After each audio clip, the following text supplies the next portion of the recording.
nosotros como espacio de estudio, de análisis, queremos contribuir a la comprensión de los fenómenos violentos y a que Chile desarrolle una cultura de la paz, de la buena gestión de los conflictos, y hemos creado este espacio, este seminario, para iniciar nuestras reflexiones con un panel de expertos de gran nivel.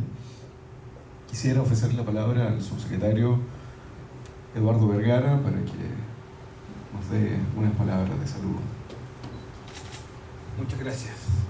Bueno, bienvenidos a la Subsecretaría de Prevención del Delito. La verdad que para nosotros es muy importante poder también colaborar con los espacios para que ocurran conversaciones tan importantes. Entiendo que esta es la primera actividad de este laboratorio de las violencias, de trabajo que va a iniciar Chile 21 en este proyecto.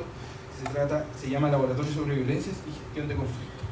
Y solo quiero decir un par de cosas que me parecen relevantes. Lo primero es que estamos en un país que evidentemente está viviendo un fenómeno criminal y delictual que primero no ocurre desde la noche a la mañana y que se viene manifestando por unos años. Y muchas veces pareciera que la simplificación de las cosas y cómo abordamos la inseguridad, la violencia, la conflictividad, nos lleva a que los debates sean monopolizados. ¿A qué me refiero con esto? Creo que el mejor ejemplo es lo que ocurre respecto a crimen organizado. ¿Hay crimen organizado en Chile? Sí. ¿Hay prácticas más violentas que pueden estar asociadas o no a crimen organizado? Sí. Pero el abanico y la realidad delictual es mucho más amplia. Y cuando las sociedades categorizan todo o meten todo al mismo saco, al final todo es todo y todo es nada. Y creo que justamente esfuerzos como estos que, valga la redundancia, hacen un esfuerzo por profundizar en los fenómenos mucho más, por entender que las violencias en su manifestación más amplia muchas veces pueden ser el punto final como también el punto de inicio en escaladas de conflictos, en un país que tiene muy poca estructura en resolución de conflictos para evitar que estos escalen en acciones delictuales o incluso en homicidios. Nos llama a que estos esfuerzos necesiten particular atención. Creo que además la tarea de prevención del delito es justamente mostrar la capacidad de separar los fenómenos delictuales, pero también otro tipo de debates, como separar los fenómenos de orden público con seguridad. Y que creo que también ese es un error que se ha acarreado por mucho tiempo, que al final metemos todo al mismo saco.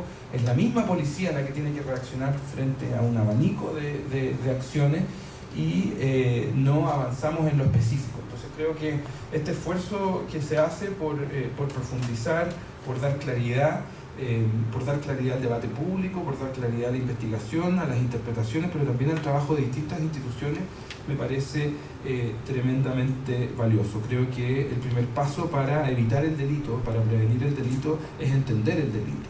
Y entender además que muchas veces ni siquiera estamos hablando de delito.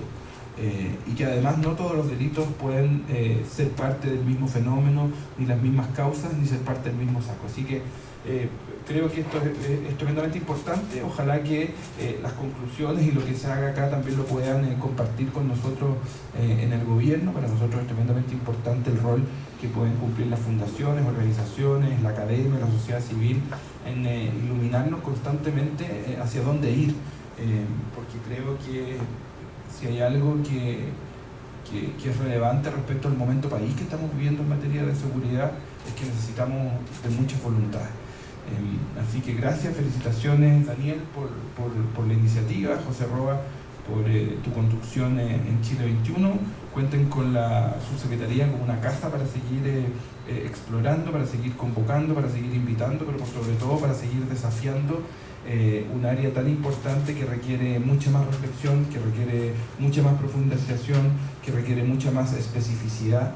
De hecho, en unos minutos más, a eso de las 10 de la mañana, vamos a inaugurar nuestro Centro para la Prevención de Homicidios y Delitos Violentos.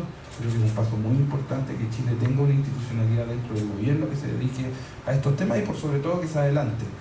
Estuvimos en México mirando lo que ocurre ahí. situación de Chile en términos de cifras, de violencia, por supuesto que no es México, ni tampoco otros países, pero creo que la responsabilidad de las autoridades es tener la capacidad de adelantarse e instalar las capacidades para evitar que lleguemos a situaciones que tengamos que lamentar, o puntos país, de los cuales en muchos casos, muchos países incluso han llegado a declarar puntos de no retorno. Estamos lejos de eso, pero creo que lo responsable es que pongamos todas las voluntades, todas las instituciones y todos los actores al servicio de que ello ocurra. Así que, si no, yo podría estar hablando hasta las 10 de la mañana, pero me voy a ir, pero hay que preparar lo que viene. Pero felicitaciones, muchas gracias, están en su casa y ojalá podamos ser útiles en este camino tan importante de profundizar, resolver y ofrecer soluciones respecto a cómo abordar las violencias en Chile. Muchas gracias. Quedan en buenas manos sin mí.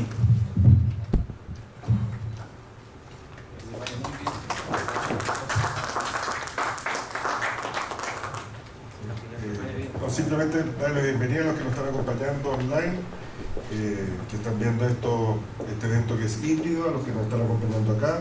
Agradecer el trabajo, por cierto, de Grimaldi y de las y los académicos que forman parte del laboratorio, el apoyo de la Fundación FES y, por cierto, la Subsecretaría de Prevención del Delito que nos acoge el día de hoy.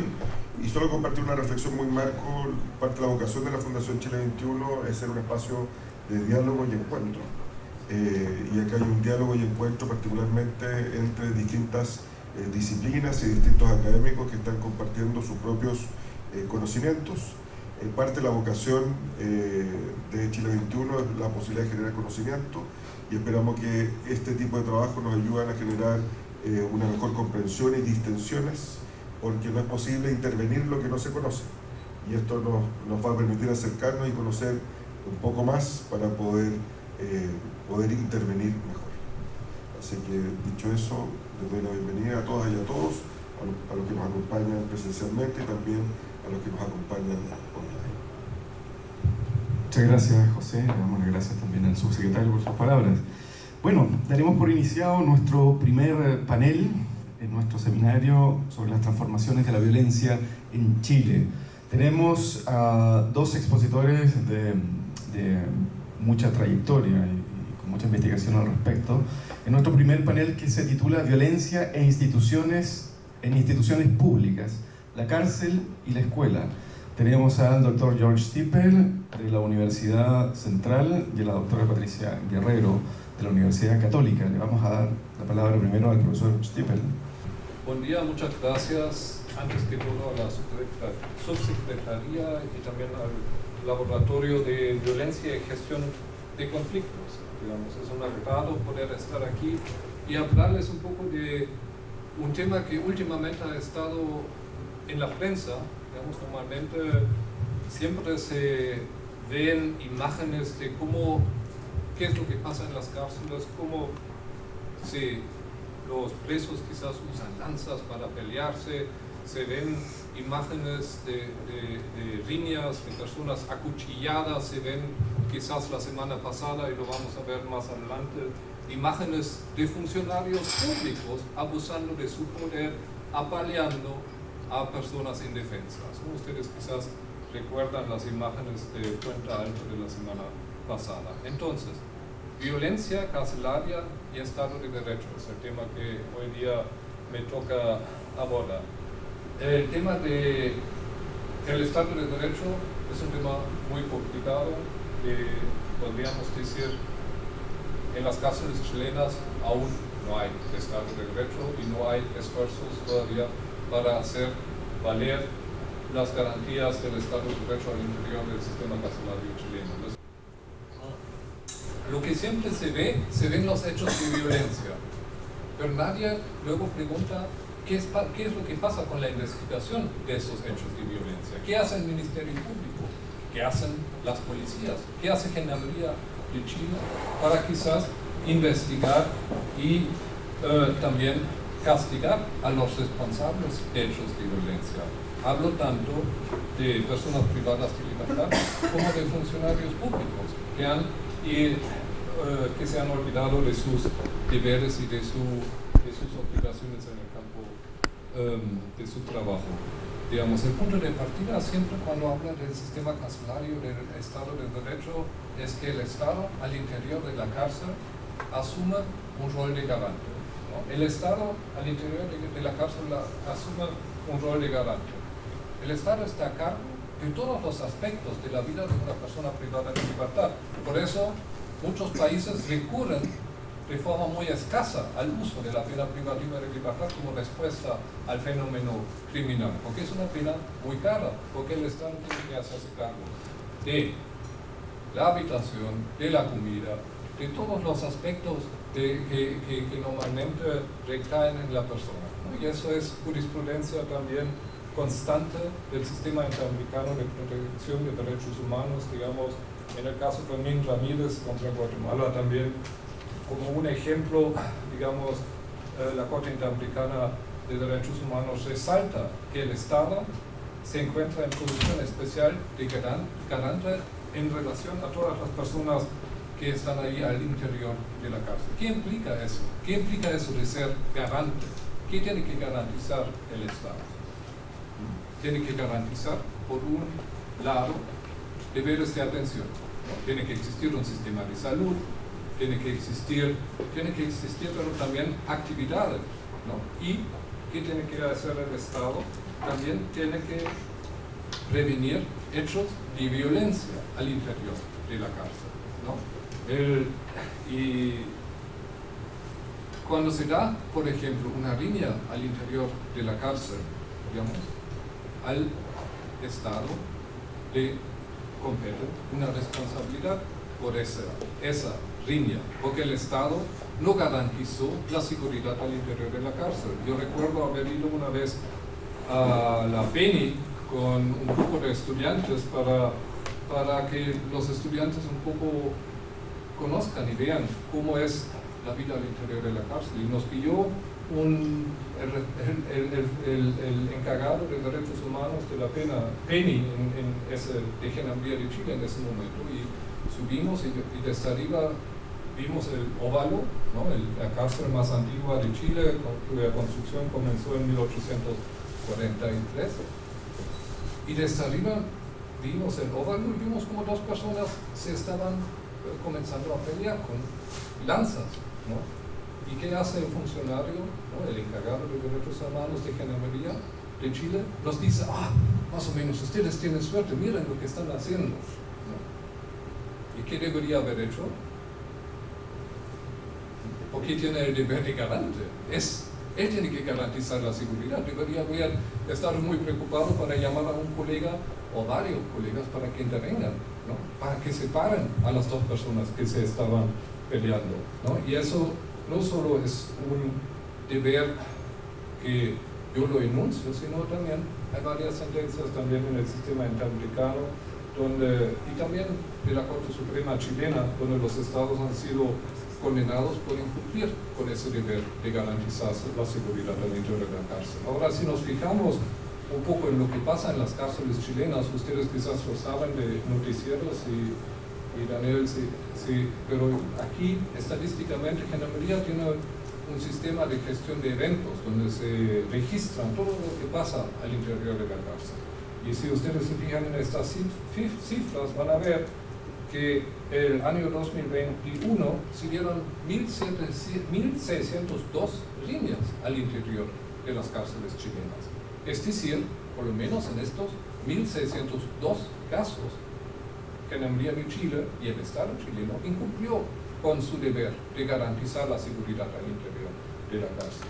Si nos fijamos en las consecuencias de estas riñas, vemos que en los heridos, digamos, el año pasado hubo 3.000, o se registraron, ¿no? Esos son solo los que se registran, porque no todas las heridas se registran, ¿no? Muchos presos ni siquiera denuncian el hecho de que les acuchillaron para que no conste ningún registro y para que no le inicien una investigación disciplinaria. Pero si ustedes se fijan aquí, número de internos heridos relacionados con agresión con elementos cortopunzantes, ¿no? Es decir, les metieron un cuchillo el año 2021 en las cárceles chilenas, según los registros oficiales del Estado, ¿no? 3.212 personas. Si eso sumamos si sumamos el resto de los lesionados, tenemos más de 6.000 personas lesionadas al interior del sistema carcelario chileno, ¿no? De esas lesiones, más o menos anualmente, 60 personas mueren en las cárceles chilenas, ¿no? Se abolió la pena de muerte en Chile, pero bueno, en las cárceles, si la gente muere, 60 personas, ¿no? 5.000 personas que de alguna manera sufren algún tipo de lesión. Entonces, ¿cómo puedo yo hablar de que existe un Estado de Derecho al interior del sistema carcelario, ¿no? Entonces, eso quizás son cifras solo para graficar el problema, la magnitud del problema. Si nos fijamos en, obviamente, lo que son las malas condiciones de reclusión de las personas privadas de libertad, también son las condiciones laborales de los funcionarios penitenciarios. Y si nos fijamos en el año 2021, hubo 272 funcionarios de Gendarmería de Chile heridos al interior de la cárcel, ¿no? Porque se meten, separan a las personas que se pelean, o también, digamos, a veces sufren lesiones por no conceder o por otras razones, no conceder lo pedido o por no intervenir en el momento que las personas privadas de libertad lo esperaban. Entonces, tenemos 272 enfermos, funcionarios heridos, tenemos 5.000 presos, por lo menos según los registros oficiales, heridos anualmente con armas cortopunzantes o de otra manera.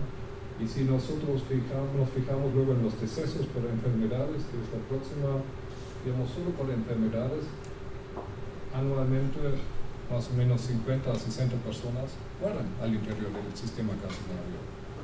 Ahora ustedes me dicen Estado de Derecho y enfermedades. ¿Cómo pueden morir por las enfermedades? Aquí, en las cárceles chilenas, hay enfermerías, pero casi ninguna cuenta con autorización sanitaria. Es decir, aquí el sistema carcelario cuenta con una atención de salud que al final de cuentas es ilegal.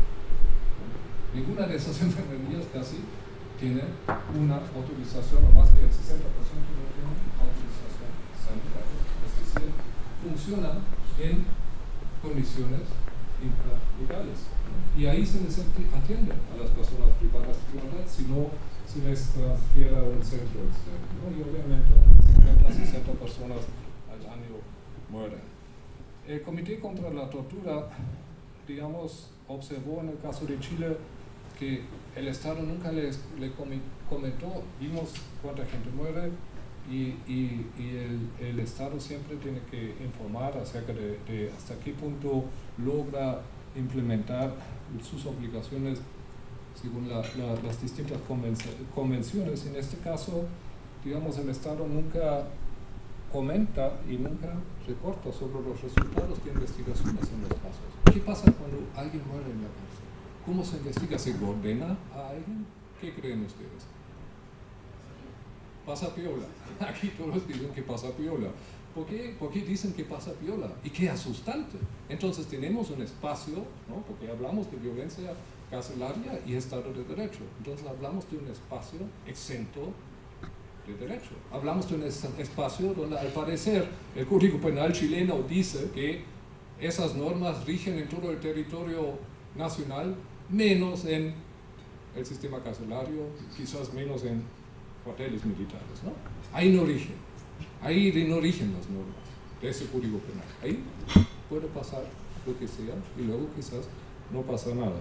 Entonces nosotros investigamos ese problema un poco en un fondecito que nos ganamos aquí, que analiza justo la persecución penal de delitos intracarcelarios y la protección de sus víctimas, ¿no? Porque, digamos, uno más o dos más, por favor, porque, claro, sabemos, como todos ustedes también, que se cometen delitos y luego no se investigan, ¿no? Y tampoco nosotros una vez preguntamos ustedes saben, cuando se crea el Ministerio Público en Chile, la gran esperanza era, y uno de los temas que más se difundió, era que se va a fortalecer la protección de las víctimas, ¿no?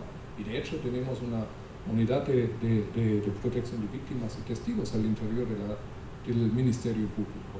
Nosotros preguntamos ahí en su momento a su jefa y a varios funcionarios si esa unidad había atendido en algún momento, ¿no?, alguna víctima al interior del sistema carcelario, ¿no? La respuesta era no, porque no se visualiza que también personas privadas de libertad pueden ser víctimas de delito. No se visualiza, no está en la conciencia colectiva quizás de los funcionarios del Ministerio Público y tampoco de los funcionarios de las distintas policías. Entonces, pero sí se cometen violaciones, sí se cometen homicidios, sí se cometen lesiones al interior de la cárcel, ¿no? Pero todas sus víctimas pasan desapercibidas, ¿no? No se ven y no son atendidas por parte del Estado y por parte de esa supuesta institucionalidad nueva que se preocupa de proteger mejor a las víctimas. Entonces nosotros investigamos ahí un poco por qué falta la efectividad. Y nosotros también podríamos responder al Comité contra la Tortura y le podríamos entregar las cifras que les entregó.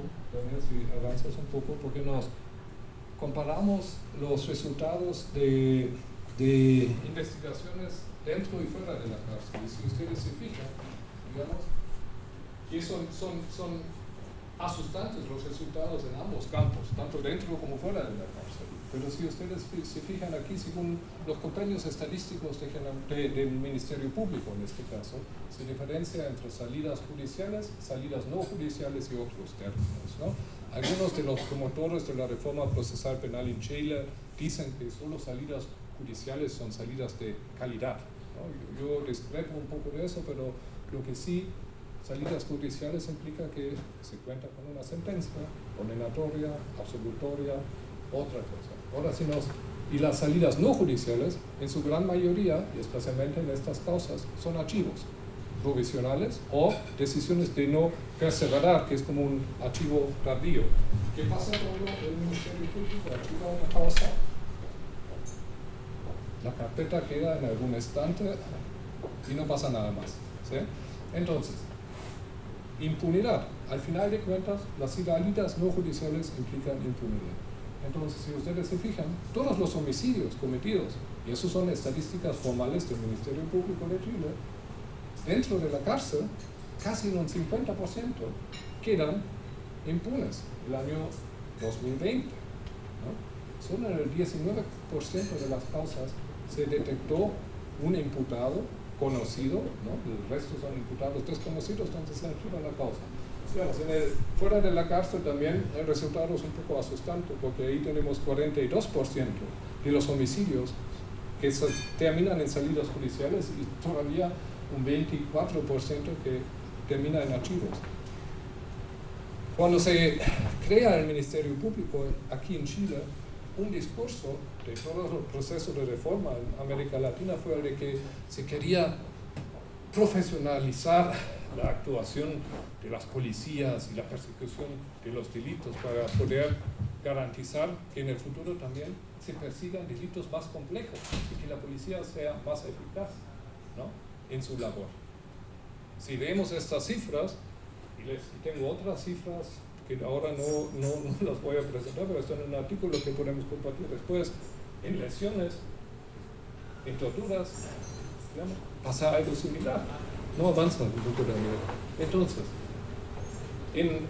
yo como Daniel, yo soy profe aquí en la Universidad Central, pero también soy académico y alemán, digamos, y si lo comparo con las cifras de otros países, en Alemania se mide la eficacia de la policía, ¿no?, y también así indirectamente de la fiscalía, por los resultados que obtienen en el esclarecimiento de los hechos delictivos, ¿no? Y siempre una meta es que en asesinatos y homicidios agravados aquí, la tasa de esclarecimiento nunca caiga debajo del 95%. Ustedes se fijan en las estadísticas criminales de Alemania que están disponibles en la página web, nunca caen debajo del 95% la tasa de esclarecimiento. Es decir, solo el 5% de los homicidios queda sin respuesta, sin determinar quién es el imputado conocido. En Chile, en el sistema carcelario, el 70% queda sin esclarecer quién ha, digamos, cometido el hecho delictivo. Si nos fijamos en otros delitos, y esos me parecen más preocupantes todavía, por ejemplo, aquí ven lo que pasó en Puente Alto, ¿no? Hace una semana atrás, el 27 de octubre, ¿no? La actuación de funcionarios públicos. Pero bueno, aquí teníamos el año 2020, para fijarse solo en un solo año, teníamos 299 denuncias de tortura o maltratos en el ámbito carcelario. ¿Sí? ¿Por qué tengo estas cifras? Porque el Ministerio Público diferencia en sus estadísticas entre hechos delictivos cometidos en todo lugar y que tienen como sitio de suceso Gendarmería de Chile, ¿no? Entonces, 299 torturas tenían sitio de suceso en Gendarmería de Chile. Y de estos 299 torturas, maltratos, etc., ¿cuántas sentencias salieron? Según esto, una sentencia condenatoria, una, de 299 casos. Yo pregunté en otra capacitación a funcionarios de Gendarmería de Chile, ¿a qué se debe eso? ¿Por qué hay tan pocas condenas? ¿No? Los funcionarios me dijeron, no, es que se inventan, los presos mienten mucho, ¿no? Digamos, ya veo algunas risas aquí en el público, pero obviamente eso no es la única explicación. Puede ser que haya algunos casos donde de hecho no la declaración de ser víctima de algo sirvió a otros propósitos, pero no en el 99% más o menos de todas las causas. Y si ustedes se fijan en la tasa de archivos, ¿sí? Aquí archivo es provisional de hechos de tortura y malos tratos. Eso no son delitos de bagatela, esos son delitos graves, ¿sí? 50% casi, archivo provisional. Archivo, decisión de no perseverar, que es como les decía, que es un archivo tardío, que se toma en un momento posterior, 28. En total, casi el 80% de las denuncias de tortura y malos tratos no se investigan, se archivan, quedan en la impunidad, ¿no? Entonces, el efecto disuasivo de la próxima lámina, quizás, las penas que supuestamente deben tener las penas altas, no funciona si no se investiga bien, ¿no? Y bueno, aquí tienen también, fuera del régimen del sistema carcelario, las cifras son bastante son paupérrimas, si uno se fija en la tasa de esclarecimiento del hecho de tortura y malos tratos, digamos, que son los datos oficiales del Ministerio Público. ¿Cómo se explican estos resultados? ¿No? Para no solo quedarme en la crítica, ¿cómo se explican? La próxima lámina quizás.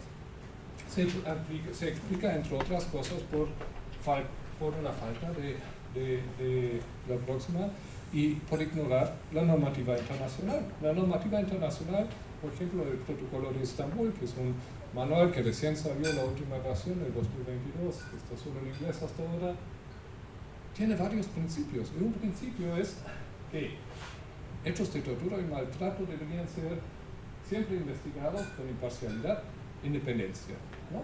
Y obviamente competencia. Lo mismo vale si nos fijamos en las reglas Mandela, que son las reglas mínimas para el tratamiento de los reclusos. Lo mismo se aplica en la investigación de homicidios, ¿no? ¿Y qué pasa en Chile? ¿Quién investiga generalmente hechos de tortura y malos tratos y homicidios y lesiones cometidos al interior de la cárcel? ¿Quién investiga eso? Tenemos aquí una interpretación, una mala interpretación, a mi criterio, una más, del artículo 79, párrafo 3 del Código Procesal Penal, que permite, digamos, al Ministerio Público de dar instrucciones a Gendarmería de Chile, al interior de la cárcel, cuando se trata de investigar hechos allá. Las instrucciones normalmente, como dicen generalmente los funcionarios, y los he visto, las instrucciones son muy generales, no son muy detalladas.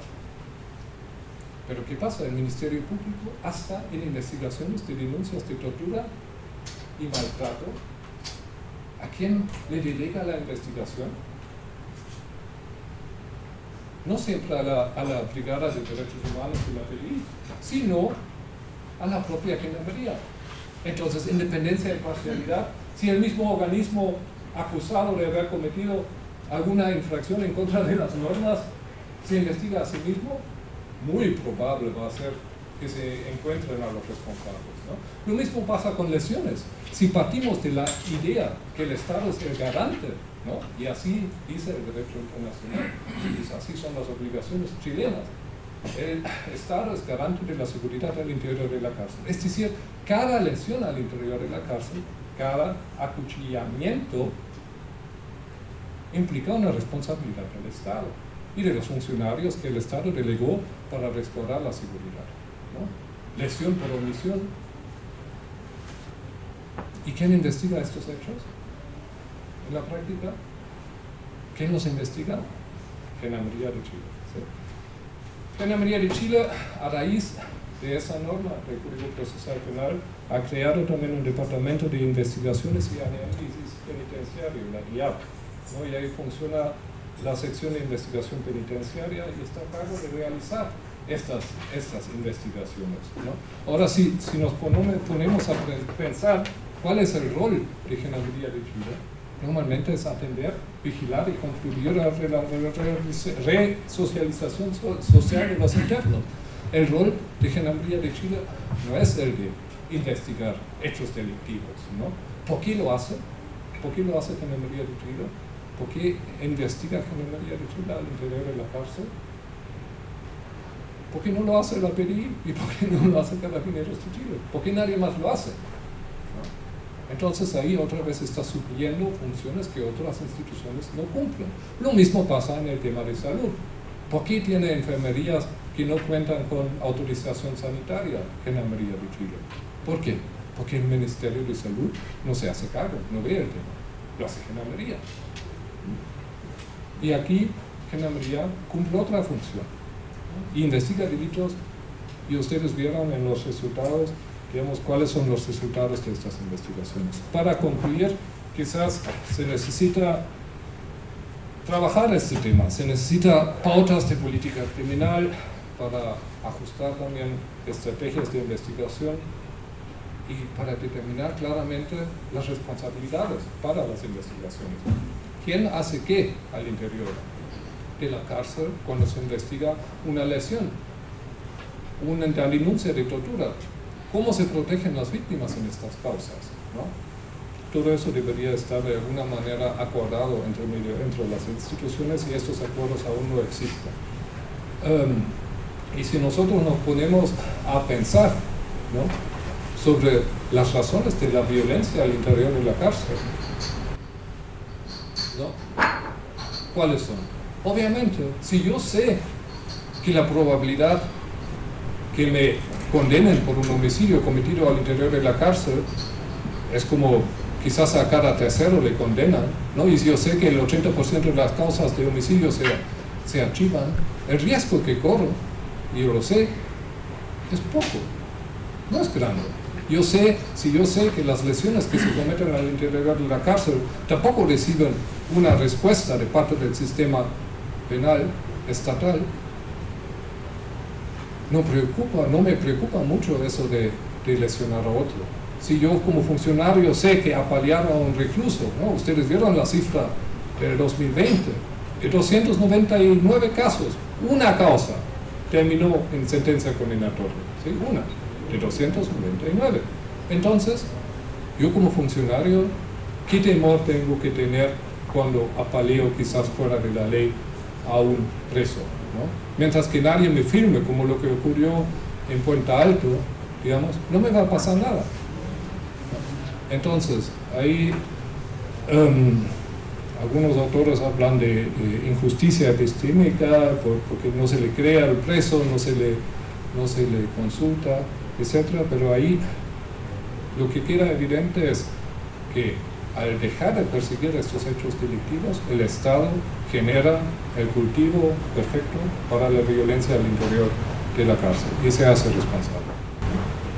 Eso, entonces, para bajar la violencia al interior de la cárcel, también se requiere que las instituciones a cargo de la persecución que sea penal se hagan cargo de su labor, ¿no?